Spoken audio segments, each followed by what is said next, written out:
소돔 탈출기라는 제목으로 하나님 말씀 전하겠습니다. 성경에 보시면 아주 악명 높은 이름을 가지고 있는 사람들이 있습니다. 배신자의 아이콘이라고 이야기할 수 있는 가룟 유다, 또 악처의 표본이라고 이야기할 수 있는 욥의 아내, 혹은 북이스라엘 아합 왕의 아내 이세벨, 이런 사람들 말이죠. 또 인류 최초의 살인자 하면 가인. 성경에 보면 이처럼 사람 가운데에 아주 악명 높은 이름을 자랑하는 사람들이 있습니다. 그에 반해서 또 사람이 아니지만 이 지명 가운데도 아주 악명 높은, 그리고 악명으로 이야기하면 아마 두 번째라면 서러워할 만한 그러한 이름을 우리가 오늘 성경 말씀에서 볼 수 있는데, 바로 그 뜻이 바로 소돔과 고모라라고 이야기할 수 있어요. 이 소돔과 고모라라고 이야기하면 많은 분들이 제일 먼저 뭘 생각하십니까? 성적으로 아주 음란하고 타락하고, 그래서 범죄하여서 하나님께 징계를 받아 하늘에서 유황불이 떨어져 가지고 그 성이 다 폐허가 되어지는 그러한 심판을 받은 도성, 거기에 얼마나 죄악이 만연했는지 정말 하나님이 견디지 못해서 의인 10명이 없어서 망하게 된 도성, 우리가 그와 같은 이야기들을 우리가 할 수 있어요. 그런데 여러분, 원래 이 소돔과 고모라라고 하는 도성은 약 한 기원전 4000년경에 청동기 문명권을 가지고 있던 그 일대에 있어서 가장 융성하고 번성했던 그런 도시들이었습니다. 이 소돔과 고모라는 아주 천혜의 자연 조건까지 갖추고 있는 도시들이었어요. 그래서 우리가 성경 말씀 창세기 13장 말씀에 아브라함과 롯이 가나안 땅에 함께 머물지 못하고 이제 헤어지게 되었을 때, 이 롯이 창세기 10장 말씀에 보시면 이 소돔 땅을 보면서 이렇게 고백합니다. 롯의 눈에 보기에 소돔 지역은 여호와의 동산 같고 애굽 땅과 같았다라고 말하고 있어요. 그러니까 아주 물이 넉넉하고 거기에 푸른 초지가 착 펼쳐져 있고, 지금은 조금 기후가 많이 바뀌어 가지고 그 일대의 자연 환경이 옛날처럼 그렇게 되진 않아요. 그런데 고고학적 발굴에 의하면 옛날 그때 당시 지금부터 약 4000년경에는 그 지역이 굉장히 비옥한 지역으로, 그리고 물이 넉넉한 지역으로 그렇게 알려지고 있습니다. 그래서 이 소돔과 고모라가 그러한 동네였다는 거예요. 뿐만 아니라 당시 이 이스라엘, 지금의 이스라엘 팔레스타인 지역 그 일대에 있는 여러 나라들 가운데 이 사람들 사이에 매우 인기 있는 값비싼 그런 일용품이 있었는데, 그것이 무엇이냐면 지금 우리가 아스팔트 소재로 사용하고 있는 타르라는 거예요. 지금 우리가 생각해 보면 아니 그게 그 대단한 거라고, 그때 당시에 사람들이 그렇게 귀하게 여겼냐 할 수 있지만, 그때 당시에 사람들이 별로 집을 지을 때 흙벽돌을 지었거든요. 흙벽돌을 지을 때 지금처럼 세멘트를 가지고 이렇게 가운데를 메꿔 가지고 벽돌을 쌓아가는 게 아니라, 그때만 하더라도 이 타르라고 하는, 이 아스팔트 성분인 타르라고 하는 것을 그 사이에 넣어서 이제 흙벽돌을 쌓아 올리면 집을 높이 쌓을 수 있는 그러한 소재로서 아주 안성맞춤이었던 거예요. 뿐만 아니라 다른 여러 가지 활용하는 것들도 우리가 성경 말씀을 통해서 볼 수 있어요. 노아가 방주를 지을 때에 이 방주를 넣을 때 제일 중요한 소재 가운데 하나가 뭐였어요? 역청이었어요. 역청으로 그 나무 안에 다 발라서 물이 스며들지 않도록 그렇게 철저하게 방수 작업을 다 해가지고 그 큰 배가 그 오랜 시간 동안 물 위를 안전하게 떠다닐 수 있었거든요. 뿐만 아니라 우리가 모세의 이야기에서도 이 역청은 나오는데, 이제 모세가 더 이상 집에 머물 수 없어서 그 어머니가 이제 갈대 상자에 담아가지고 나일강에 띄울 때 이 아기에게 조금이라도 더 이 나일강에서 안전하게 그 생명을 보호하기 위해서 그 갈대 상자 안에다가 역청을 다 발라가지고 물이 스며들지 않도록 그렇게 해서 나일강에 띄웠다는 이야기가 나와요. 그러니까 아주 오랜 옛날부터 시작하여서 그리고 오랜 기간 동안에 이 역청이라고 하는 것은 이 일대에 있어서 굉장히 중요한, 그리고 굉장히 값비싼 그러한 일용품으로 사용되어졌습니다. 그런데 우리가 창세기 14장 말씀 보시면 이 소돔 일대에 있던 9개 나라 왕들이 서로 싸우게 되어지는데, 그때 이 소돔과 고모라 군대가 이제 역청 구덩이에 빠져가지고 전쟁에서 패하였다라는 기사가 나와요. 이게 무슨 말씀이냐면 이 소돔과 고모라 지역 가까운 곳에 이 역청 구덩이가 있었던 거예요. 그러니까 지금 우리나라로 이야기하면 지금 우리나라에서 지금 제일 수출 효자 종목이라고 이야기하면 반도체, 2차 전지 이런 걸 이야기하잖아요. 그런데 그때 당시에 소돔과 고모라, 그때 이 4,000년 전에 이 소돔과 고모라에게 있어서 지금 우리의 반도체와 2차 전지에 해당되어지는 게 바로 역청이었어요. 그 값비싼 것을 갖다가 구할 수 있는 역청구동에 가까이 있었고, 거기에서 만들어진, 거기에서 채취한 역청을 무역을 통해서 주변 인근 여러 지역에 그렇게 매매를 하였고, 그것을 통해서 엄청난 부가 이 소돔 도성으로 집중되어지고 있었어요. 그래서 천혜의 자연 조건 그리고 풍부한 자원을 기반으로 하여서 이 소돔과 고모라는 번성하였고, 그때 당시 사람들의 삶은 굉장히 윤택하였고, 그리고 문화는 굉장히 풍성하고 고도로 발달하였다라고 우리가 이해할 수 있습니다. 그럼에도 불구하고, 그러한 좋은 장점이 많았음에도 불구하고 이 소돔과 고모라는 우리 성경 말씀에 나와 있는 여러 도성 가운데 가장 타락한 도시의 대명사가 되어졌다는 거예요. 그러면 이제 소돔과 고모라가 무슨 죄를 저질렀길래 하나님 앞에 이처럼 심판을 받고 성경에서 가장 악명 높은 타락한 도시가 되었나? 이 성경 말씀을 찾아보면 에스겔서 16장 49절과 50절 말씀에 이 소돔 도성의 죄악에 대해서 상세히 나와 있어요. 성경 말씀에 이렇게 나와 있습니다. 내 아우 소돔의 죄악은 이러하니 그와 그의 딸들에게 교만함과 음식물의 풍족함과 태평함이 있음이며, 또 그가 가난하고 궁핍한 자를 도와주지 아니하며 거만하여 가증한 일을 내 앞에서 행하였음이라. 그러므로 내가 보고 곧 그들을 없이 하였느니라 말씀하고 있어요. 또 신약 성경 베드로후서 2장 6절과 7절 말씀에서도 소돔과 고모라 성을 멸망하기로 정하여 죄가 되게 하사 후세에 경건하지 아니한 자들에게 본을 삼으셨으며 무법한 자들의 음란한 행실로 말미암아 고통당하는 의로운 롯을 건지셨으니라고 말씀하고 있어요. 그러니까 여기에 나와 있는 말씀의 내용을 우리가 정리해 보면 소돔과 고모라가 가지고 있던 죄악상이 무엇입니까? 첫 번째는 그 풍족하고 부요하고 태평성대를 누리는 가운데에 이들은 어느 순간 교만해졌고, 그 교만함으로 가난한 자들을 갖다가 억압하고 착취하고 그들을 돌아보지 않게 되었다는 거예요. 전해 내려오는 이야기에 의하면 소돔과 고모라라는 이 도시에는 황금으로 된 길이 깔려 있었다고 합니다. 집집마다 보석으로 장식을 하였고, 그럼에도 불구하고, 그렇게 부유하고 풍족하였음에도 불구하고 사람들이 돈을 너무 사랑하고, 그리고 사람들한테, 어려운 사람들한테 너무나 인색하여서 가난한 자, 이민자, 나그네들은 그 성에 발도 붙이지 못하게 만들었다라고 이렇게 알려져 있어요. 심지어는 이 길가에 세워져 있는 과일나무도 새들이 날아와서 공짜로 그 과일 열매를 먹는 게 보기 싫어서 다 뽑아버렸다라는 전설이 전해질 만큼 그 정도로 인색하고 악한 자들이었다고 이야기할 수 있습니다. 만약 가난한 사람들이 자기가 모르게 부지 중에 이 도시에 잘못 들어오기라도 하면은 사람들은 일단은 웃으면서 맞이해 준다는 거예요. 필요한 돈을 지급해 준다는 거예요. 그런데 그 돈에 자기들끼리 통용되는 표시를 해놓아서 그 돈을 가지고는 소돔과 고모라 도시에서는 그 어떤 물건도 살 수 없도록 그렇게 만들어버려서 나그네들이 도저히 견딜 수 없어서 떠나든지, 아니면 거기에서 아무것도 구하지 못한 이 나그네들이 굶어 죽든지, 그렇게밖에 할 수 없도록 만들어놨다는 거예요. 그리고 너무나 비참하게도 이 굶어 죽은 나그네가 죽어버리면, 그러면 이 돈을 처음에 나누어 줬던 이 사람들이 다 몰려와가지고 자기 돈을 다 찾아가는 거예요. 그 돈에 표시되어 있는 것에 따라서 그 돈의 주인들이 그 돈을 다 찾아가게 되었다라고 그렇게 전설로 알려져 있어요. 그러니까 가난하고 힘없는 나그네들에게 얼마나 냉정하고 얼마나 잔인한 도성이었는가를 우리가 볼 수 있습니다.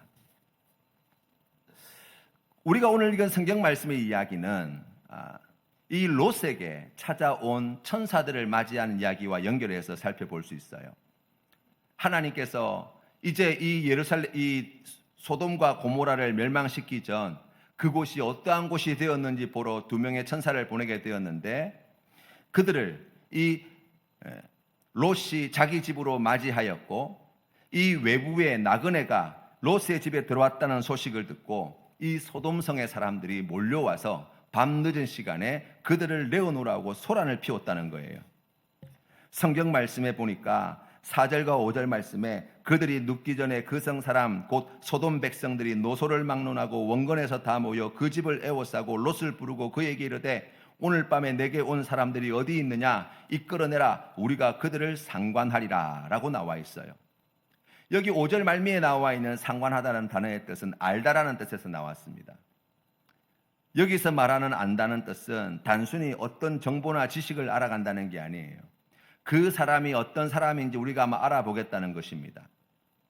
그리고 거기에는 남자와 여자의 그 성적인 관계까지 함께 포함되어 있는 의미라고 이야기할 수 있어요. 그래서 우리가 이 성경 말씀의 내용을 살펴보면 지금 일단의 무리들이 롯의 집에 몰려와서 그 집에 기거하고 있던 나그네 된 두 사람을 불러내라고 이야기하고 그리고 그들을 자기들이 성폭행을 가하겠다라고 지금 이야기하고 있는 장면이라고 할 수 있어요. 우리가 소돔을 이야기할 때 빠짐없이 우리가 언급하는 죄악 가운데 하나가 무엇입니까? 동성애예요. 그런데 여러분 우리가 오늘 성경 말씀에서 말하고자 하는 것은 이 소돔성 사람들이 얼마나 이 동성애 죄악에 이렇게 만연하게 지냈는지 모른다 그런 의미는 아니에요. 거기에서 조금 더 나아가서 우리가 살펴볼 필요가 있습니다. 젊은 사람부터 나이 든 사람까지 소돔의 남자들이 폭력배들처럼 몰려와서 롯의 집에 머물고 있는 객들에게 폭력을 행사한다는 거예요. 그 가운데 성폭력을 행사한다는 말이에요. 남자여서 그렇게 한다는 게 아니에요. 우리가 이와 비슷한 사건이 사사기 19장에 나와 있는데 레위인의 첩 이야기가 나오잖아요.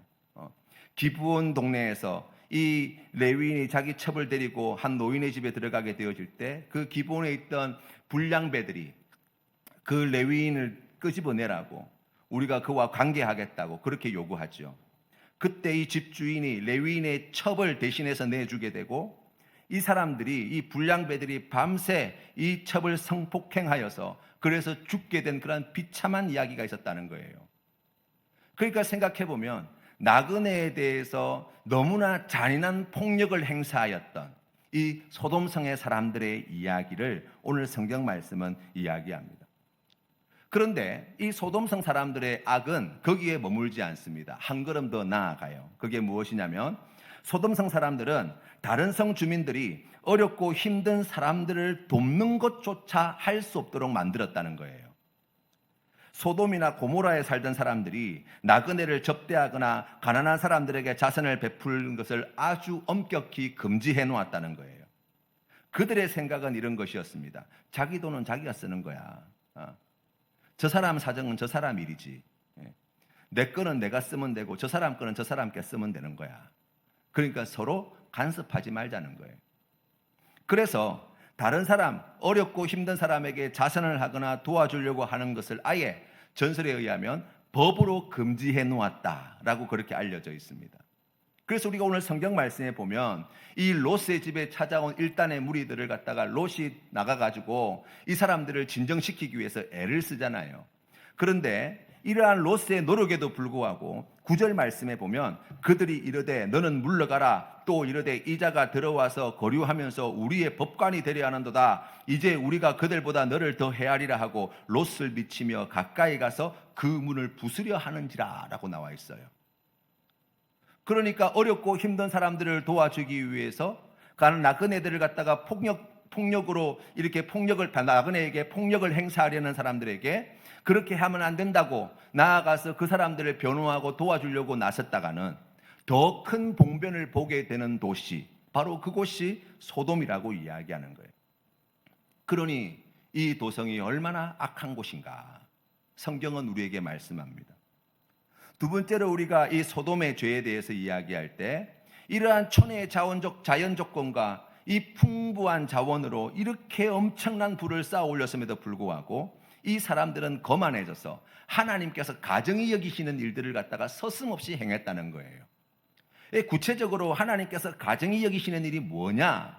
이 성경 말씀에 자세히 기록되어 있지는 않아요. 그런데 이와 같은 단어가 쓰여져 있는 여러 말씀을 보게 되면 우리가 짐작할 수 있습니다.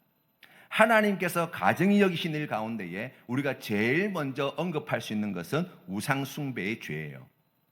신명기서 7장 25절 말씀에 너는 그들이 한 조각 신상들을 불사르고 그것에 입힌 은이나 금을 탐내지 말며 취하지 말라. 내가 그것으로 말미암아 올무에 걸릴까 하노니 이는 내 하나님 여호와께서 가증히 여기시는 것임이니라. 또 우리가 성경 말씀에 보면 하나님께서는 이 성적인 타락의 현상들에 대해서 매우 가증히 여기신다고 말씀합니다. 특별히 레위기 18장 20절 말씀해 보시면 너는 내 이웃의 아내와 동침하여 설정함으로 그 여자와 함께 자기를 더럽히지 말지니라. 22절 말씀에 너는 여자와 동침함 같이 남자와 동침하지 말라. 이는 가증한 일이니라고 말씀하고 있어요. 여러분 18장 말씀해 보시면 성범죄에 대하여 하나님께서 금하시고 있는 성범죄에 대하여 매우 자세하게 기술되어 있어요. 그런데 이와 같은 성범죄에 대한 이야기를 볼 때, 말씀을 볼 때 우리가 한 가지 주목해 봐야 될 것이 있어요. 그게 무엇이냐면 이러한 범죄 앞에 달려있는 단서조항이 없다는 거예요. 너는 내 이웃의 아내와 동침하여 설정함으로 그 여자와 함께 자기를 더럽히지 말지니라 라고 이야기할 때 단서조항이 없다는 것은 무엇입니까? 거기에는 어떤 조건 속에서도 이러한 일들은 해서는 안 된다는 거예요. 예를 들면 인간적으로 생각할 때에 자기의 동기는 순수하고 의도는 선하다라고 하는 이유를 가지고도 이러한 행위를 해서는 안 된다는 거예요. 예를 들면 극진히 사랑하기 때문에 라는 이유를 가지고 내 이웃의 아내와 동침하여 설정함으로 그 여자와 함께 자기를 더럽히지 말라는 거예요. 남자가 남자를 사랑하는 것은 하나님의 뜻입니까? 아닙니까? 하나님의 뜻입니다. 여자가 여자를 사랑하는 것은 하나님께서 기뻐하시는 일입니까? 아닙니까? 기뻐하시는 일입니다. 그런데 하나님께서 기뻐하시는 그와 같은 사랑이라고 하는 이유를 가지고 너는 여자와 동침함 같이 남자와 동침하지 말라는 거예요. 이게 성경이 가르쳐주는 바입니다.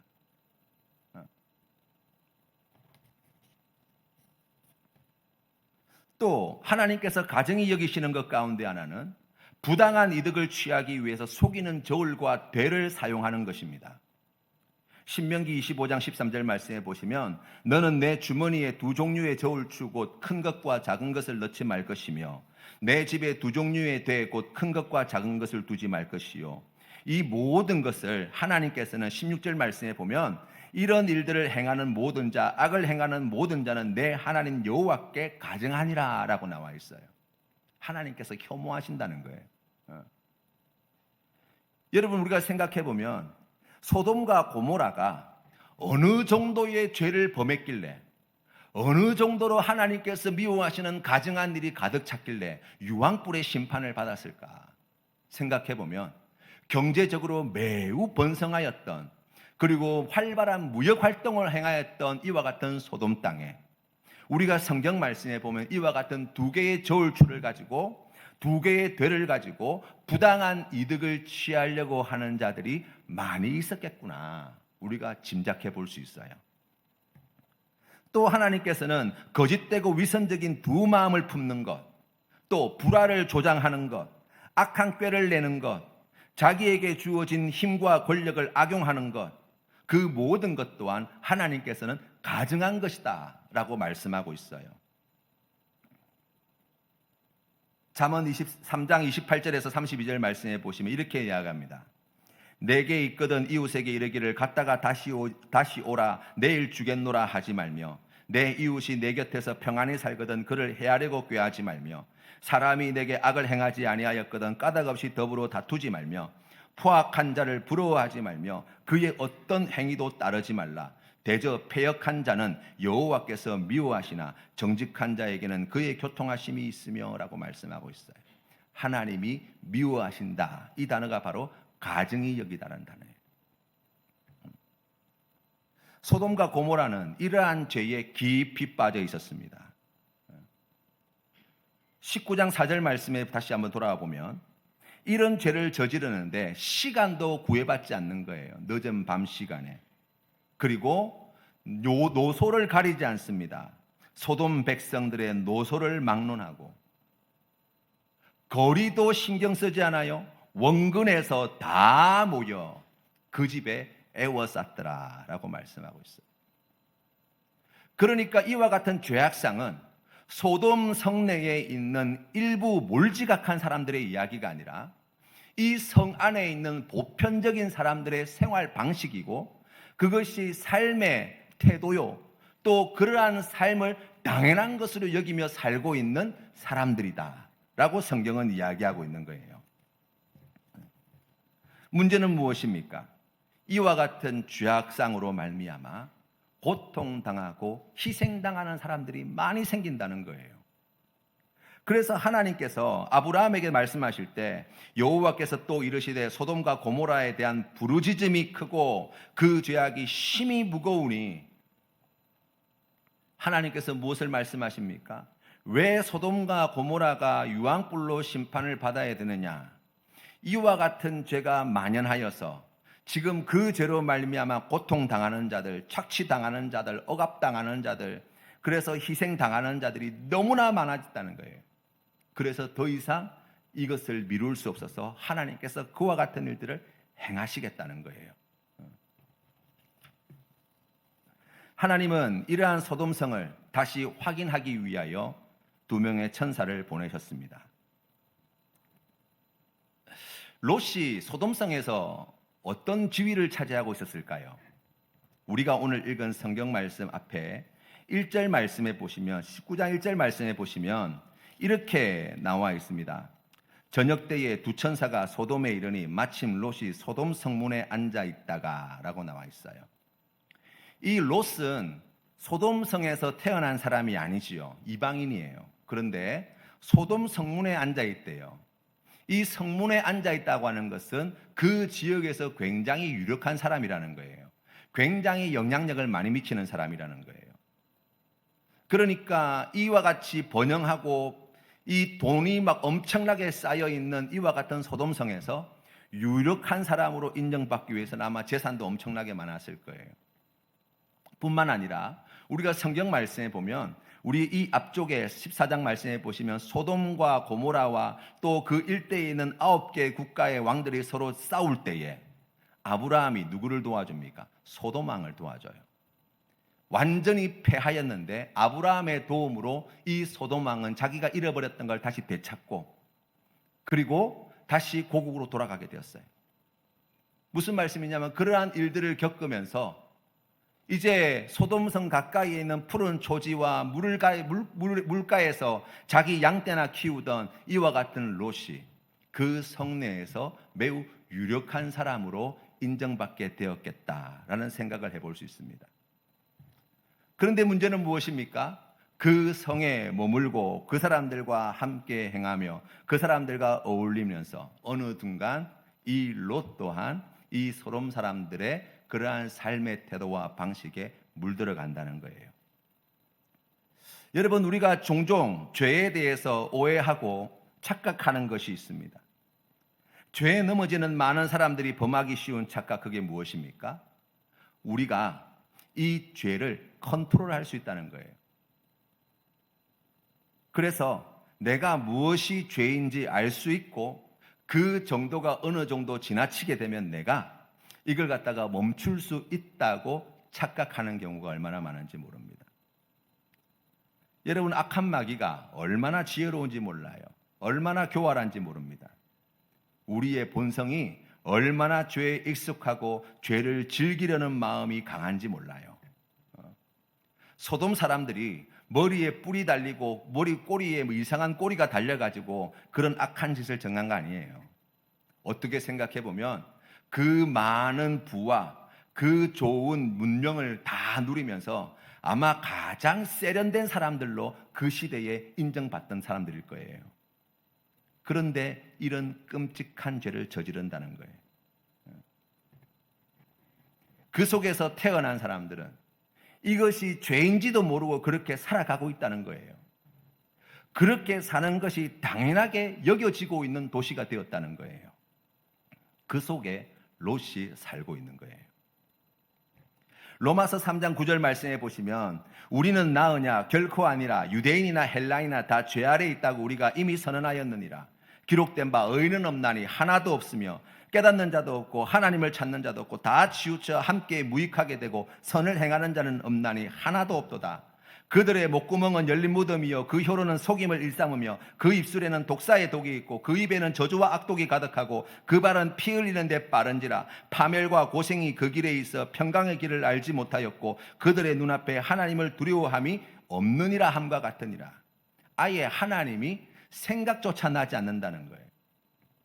이미 그 생활에 젖어들어서 그것이 일상이요 그것이 평범함이요 그렇게 살아가는 것을 당연하게 여기며 살아가고 있는 사람, 바로 그들이 바로 죄인이요 바로 그들이 소돔 사람들의 모습이라고 이야기할 수 있습니다. 하나님은 스스로 자기를 이 죄의 도성에서 구원할 수 없는 롯을 구원하시기 위해 천사를 보내셨습니다. 그리고 그를 구원해 내시죠. 성경 말씀에 보면 이 천사들은 첫 번째로 사람들이 와서 난동을 부릴 때, 롯의 생명이 위협받을 때 이 천사들은 롯을 집안으로 끌어다니고 사람들의 눈을 멀게 하여서 그의 생명을 보존해 줍니다. 두 번째로 롯과 그 집안 식구 모두를 구하기 위해 소돔이 유황불로 곧 심판받을 것을 전해줍니다. 또 세 번째로 15절 말씀에 롯과 그 가족들이 하루속히 빨리 한시라도 빨리 이 소돔 땅을 벗어날 수 있도록 재촉하였다라고 말씀하고 있어요. 또 네 번째로 롯과 그 가족의 손을 잡아 끌고 나왔다라고 이야기합니다. 여러분, 우리가 죄악이 가득한 세상에서 어떻게 구원을 받습니까? 은이나 금같이 없어질 것으로 구원받는 것이 아닙니다. 우리가 아직 죄인 되었을 때에 하나님 아버지께서는 세상을 사랑하시고 우리를 사랑하셔서 그의 독생자를 우리에게 내어주시고 예수 그리스도를 믿는 자에게 그리스도의 보혈의 피로 말미암아 영생과 구원의 은혜를 허락해 주시는 거예요. 다시 말하면 하나님께서는 우리에게 구원이 필요하다는 것조차 깨닫지 못할 때, 우리가 죄 가운데 있다는 생각조차 하지 못할 때에 우리를 구원하실 그 모든 일들을 이루시고 그 일을 진행하시고 마침내 성취하시는 하나님이시라고 말씀하고 있는 거예요. 그런데 여러분, 우리가 이 소돔의 이야기를 보면서 한 가지 주목해 보는 것은 하나님께서 그것을 하나님 혼자서만 하시는 것은 아니라는 거예요. 우리가 오늘 읽은 본문 말씀 19장 앞쪽 18장 말씀에 보시면 하나님께서는 이 아브라함을 통해서 아브라함과 함께 이 롯을 구원하시는 사역을 진행시켜 나가십니다. 아브라함도 원래는 이 소돔 땅을 탐냈던 사람이에요. 롯과 함께 가나안 땅에 머물 수 없어서 헤어지게 될 때 하나님께서는 아브라함에게 선택권을 롯에게 먼저 주라고 말씀하셨습니다. 왜 그랬을까? 만약 아브라함이 먼저 선택권을 가지고 있었다면 당연히 이 소돔 땅을 먼저 선택할 것 같아서 하나님께서 그것을 하시고 롯에게 먼저 선택권을 주라고 말씀하지 않으셨을까 생각해 봅니다. 왜냐하면 롯이 자기 눈에 보기에 좋은 이 소돔 땅을 차지하고 난 뒤에 하나님께서 일부러 아브라함에게 찾아오셔서 이 땅을 내가 너에게 다 줄 것이다 라고 하는 그 언약의 말씀을 다시 한번 확인시켜 주세요. 위로하시고 격려해 주셨어요. 가나안 땅이 더 비옥한 땅이 아니었어요. 아브라함의 눈에도 소돔 땅은 더 좋아 보였습니다. 그런데 하나님께서는 이 아브라함이 눈에 보기에 좋은 땅이 아니라 하나님의 말씀에 의하여 약속하신 가나안 땅을 선택하게 인도해 주신 거예요. 여러분, 우리가 고속도로를 차를 몰고 가다 보면 단속 카메라가 곳곳에 있습니다. 카메라와 운전을 하면서 실랑이 하는 경우들이 많이 있어요. 무슨 말씀이냐면 보통 일반적인 고속도로가 제한 속도가 100km거든요. 그런데 운전을 하다 보면 길도 잘 나 있겠다, 차도 잘 달리겠다. 그럼 어떤 생각이 들어요? 조금 더 속력을 내고 싶은 욕심이 생겨요. 100km, 110km, 120km, 140km, 150km 아주 그냥 시원스럽게 달리는 그 기쁨이 적지 않습니다. 그런데 그렇게 달리면 어떻게 해야 돼요? 매 순간순간 과속 단속 카메라가 어디 있는지 신경 쓰며 운전해야 돼요. 언제 어떻게 경찰한테 붙잡히지는 않을까 염려해야 돼요. 혹시 내가 알지 못하는, 내비게이션이 알지 못하는 그러한 단속 카메라가 갑자기 나타나면 어떡하나 걱정해야 돼요. 그리고 한참 140, 150 밟고 가다가 카메라가 눈에 보이면 어떻게 해야 합니까? 속도를 급히 줄여야 돼요. 사고의 위험이 그만큼 커집니다. 이 단속 카메라를 갖다가 신경 쓰지 않고 달릴 수 있는 방법이 뭐예요? 제한 속도를 지키면 돼요. 제한 속도를 지키면 돼요. 100km 안에서만 달리면 카메라가 있든지 말든지 경찰이 있든지 말든지 걱정되지 않아요. 내 갈 길 안전하게 운전만 하는데 오롯이 신경만 쓰면 되는 거예요. 여러분, 우리의 신앙생활이 그와 같습니다. 아브라함이 하나님께서 주신 약속의 말씀을 선택하여서 소돔 땅이 아니라 가나안 땅을 선택하게 되어진 것이 그에게 얼마나 큰 복이 되었는가. 우리가 오늘 하나님이 소돔을 심판하시는 이 이야기를 통하여 다시 깨닫게 되어지는 거예요. 그 고통과 환난과 위협으로부터 자유로운 아브라함의 모습을 보잖아요.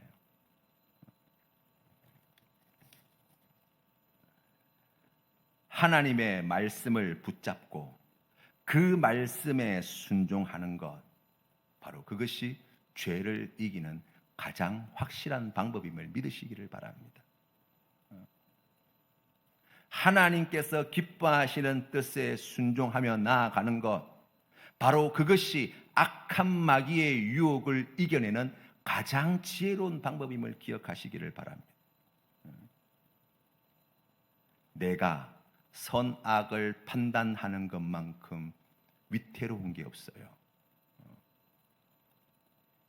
이 코너를 돌아가면 과속 단속 카메라가 있을까 없을까, 그거 염려하면서 운전하는 거, 그거 썩 좋은 운전 방법이 아니에요. 안전하게 평안하게 갈 수 있는 길, 제한 속도 안에서 달리는 거예요. 하나님의 말씀이 우리의 인생에 바로 그와 같은 안전 속도가 되어진다고 말씀하는 것입니다. 두 번째로, 아브라함은 나그네를 극진히 환대하는 사람이었어요. 그래서 하나님께서 그를 통하여서 이 소돔 땅에 있는 롯을 구원하는 놀라운 일을 행하셨습니다. 창세기 18장 2절 말씀에 보시면, 눈을 들어본 적 사람 셋이 맞은편에 서 있는지라 그가 그들을 보자 곧 장막문에서 달려나가 영접하며 몸을 땅에 굽혀 이르되, 내 주여, 내가 주께 은혜를 입었사오면 원하건대 종을 떠나 지나가지 마옵시고 물을 조금 가져오게 하사 당신들의 발을 씻으시고 나무 아래에서 쉬소서. 내가 떡을 조금 가져오리니 당신들의 마음을 상쾌하게 하신 후에 지나가소서. 당신들이 종에게 오셨음이니이다. 아멘. 여러분, 우리 같으면 어떻게 할까요? 낯선 사람이 지금 걸어옵니다. 여러분 뭐 하시겠어요? 뭐 좋은 마음으로 그분들을 만나면 제일 먼저 어떤 인사를 합니까? 아이고, 어디서 오셨습니까? 어디로 가십니까? 성함이 어떻게 되십니까? 이야기가 좀 되고 나면 아이고, 연세가 어떻게 되십니까? 고향이 어디십니까? 학교가 어디십니까? 그렇죠. 그거 왜 물어봅니까? 알아야 되겠다는 거예요. 알아야 되겠다는 거. 알아서 뭐 하겠다는 거예요? 판단하겠다는 거예요. 아브라함이 손님을 대하는 방법을 보세요. 아무것도 묻지 않습니다.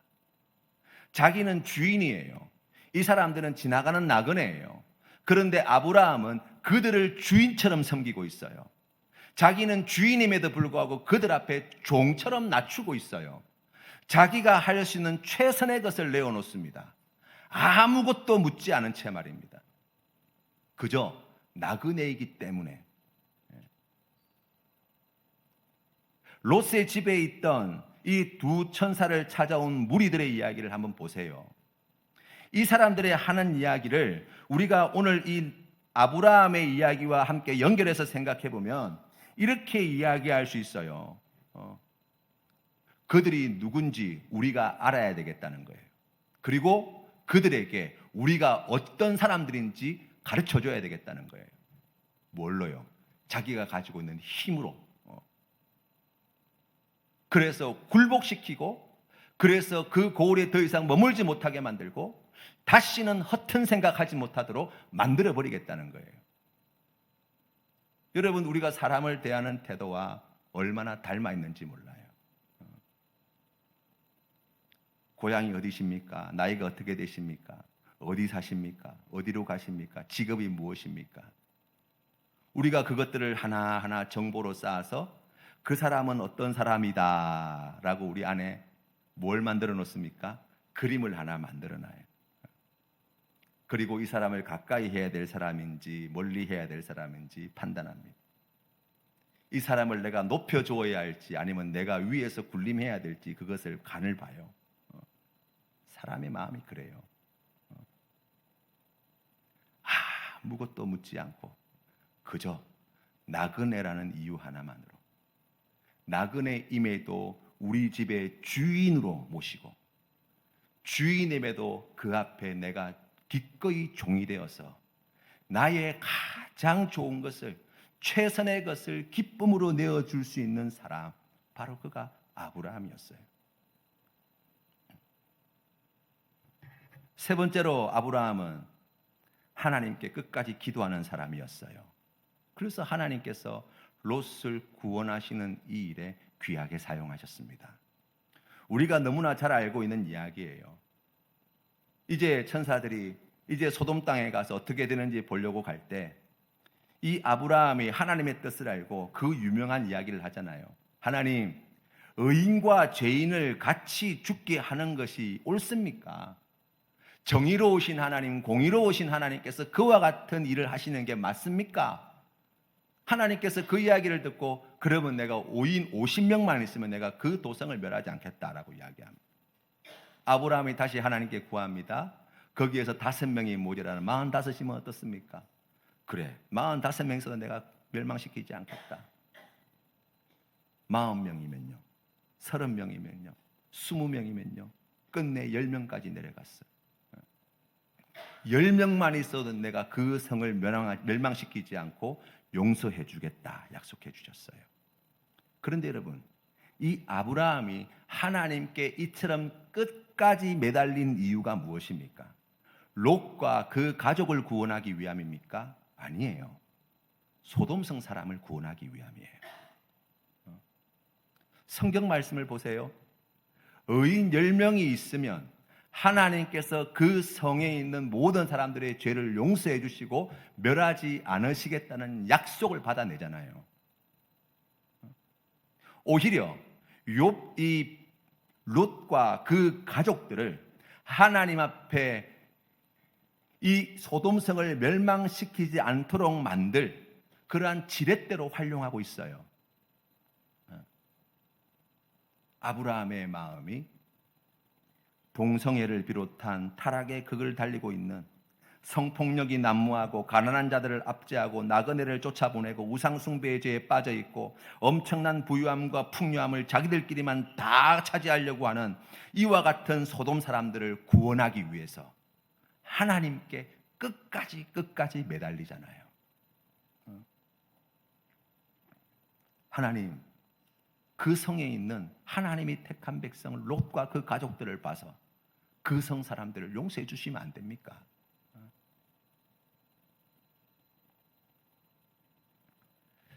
사랑하는 성도 여러분, 이 소돔의 이야기는 지금으로부터 4,000년 전의 이야기만이 아닙니다. 바로 오늘을 살아가는 우리가 있는 이 도성의 이야기예요. 여러분, 우리 센텀 장로교회는 해운대구에 있습니다. 여러분, 해운대구 하면 여러분은 어떤 이야기가 생각나십니까? 잘 알지 못하는 사람들에게 이 해운대구를 어떻게 소개하십니까? 우리 해운대구에 마린시티 같은 그런 정말 때깔 좋은 빌딩들, 아파트들이 얼마나 많은지 아냐? 여기 아파트 값이 얼마나 올랐는지 아냐? 우리 해운대구 여기에 외제차가 길에 나가면은 막 발에 채이는 게 벤츠고 BMW고 막. 세계 최대의 백화점이 우리 이 해운대구에 있고, 부산에서 제일 부자들이 모여 살고 있는 동네고. 여러분, 우리가 그런 이야기를 하고 있지는 않습니까? 우리 센텀 장로교회가 바로 그와 같은 소돔성 한가운데 서 있지는 않습니까? 우리가 사람을 볼 때 그의 직업과 몰고 다니는 차와 그가 살고 있는 집으로 그 사람을 평가하고 있지는 않습니까? 우리의 마음에 간절한 소망과 욕심이 남들이 누리는 저와 같은 부귀영화를 나도 이 땅에서 한 인생 살아가는데 나도 한번 누리고 살다 갔으면 좋겠다. 그런 꿈을 꾸며 우리가 살고 있지는 않습니까? 우리가 이 소돔성 안에 거주하고 있는 롯과 같은 입장이 아닙니까? 우리도 알지 못하는 사이에 소돔 사람처럼 변해가고 있지는 않냐고요.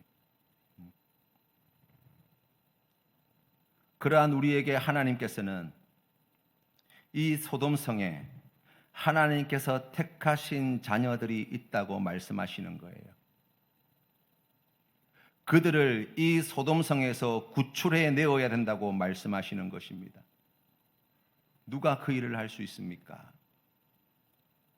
하나님의 말씀에 순종하는 교회, 하나님의 말씀에 순종하는 성도를 통하여,